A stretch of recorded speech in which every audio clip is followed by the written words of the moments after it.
ரிக்குமேலு நீ சின்னதாக இருக்கும்போது என்ன பண்ண? மம்மி வயிற்றுக்குள்ளே இருந்தேன். அப்படியா? அப்புறம் என்ன பண்ண? அதுக்குள்ளே நான் அழுகும்போது பால் குத்திங்க. அப்புறம்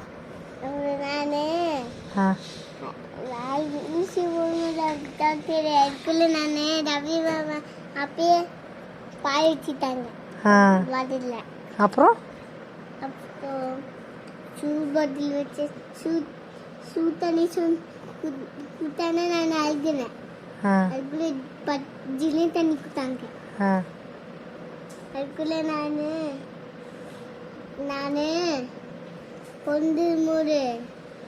அதுக்குள்ளே நான் அதுக்குள்ளே ஆப்பிள் சாப்பிட்டு ஃப்ரிட்ஜ் ஓப்பன் பண்ணி ஆப்பிளை சாப்பிட்டியா? பேபி இருக்கும்போது இங்கே கடி பட்டுச்சு. எப்படி? நான் நீங்க பார்க்கல சின்ன ஃப்ரிட்ஜில் அதுக்கு எனக்கு இங்கே அடி பட்டுச்சு. ஓ அப்படி. அப்புறம் கண்ணில் குத்தி சுங்கு கைய. ஏன் கையா? நான் எப்போ குத்துனேன் சொல்லு. கிணறு என்ன டச் பண்ண